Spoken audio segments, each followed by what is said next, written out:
Biri dostu yanım olsa biri kömek vermekten geçen Isındım gülürse ili bolyar özgün ersini Çekirde uzakta iri düşman görsem erki Yalvarıp diler kömögü yalvarıp diler kömögü Şöyle uzadır elimi Allah geçirsin günahı Boylum dostuğu imanı insana kılına vay Fikir yürüsün müdüm içinde de uğurcak olur bu yalançı dünyani Ya gözüm atıyım taşlarda oylayan bir taraftın Dostu sana kuvunun ok bıçaksak karar kadın Yazgıtmayan emeke aysana bana yaralın Kömek vermekten geçen canalcın bolyar görsatın Asmana bakar tezeden yanarım yürekten Durmuş tağımını duyur kıyçılıktan demalın Pırgaptın insan gözünü gör yani dinleyelim Lalik görmet peydani ölümüm durmuş yanın Я прошу поэта, он собродит где-то небо, дай ответа, почему все это Sorunlarım fetir günümden beter dostum Sözün çeper kıyın fırsatlar eken Снова карандаш в руке, ищу ответы в азбуке. Такого точно не найдете у дедушки в сундуке. Какая у нас молодежь, без пачки кента не найдешь. Что такое Гитлер?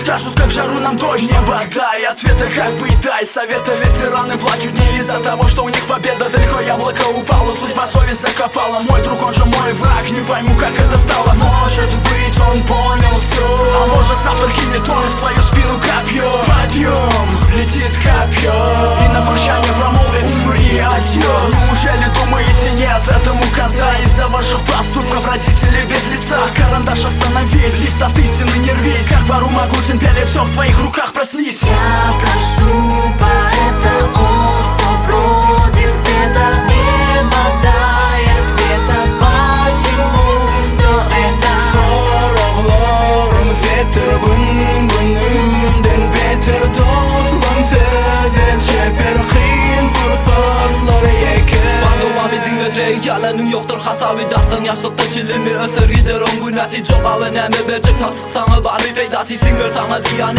Olursun ömür hasali yitirirsin barını Terk ettir o hasalını yedyan olinamsa der Bolyanır bunun sebebi oylunum baktım gördüm Durmuş meseleden oli bir taraftan oku var Reva olun hüvüs var Diri kamen aksa der Düğünden alasın eli düğünden alasın eli Mani çıkarasın eli garipliğin için yakın Belki öyle salasın eli yanından gülen olur Etçeği içinden oli dayancı vardır olin Kuvancı karadım oli gastır diyecek kalazım ve yanı kere kırın biri yat yanımı kolca dinle kersedimin mani düğü dile gelen yazam o bu zaten vardır soğavi Я прошу поэта, он собродит где-то небо, дай ответа, почему все это Sorunlarım fetir günümden beter dostum Sözün çeper kıyın fırsatlar eken Я прошу поэта, он собродит где-то небо, дай ответа,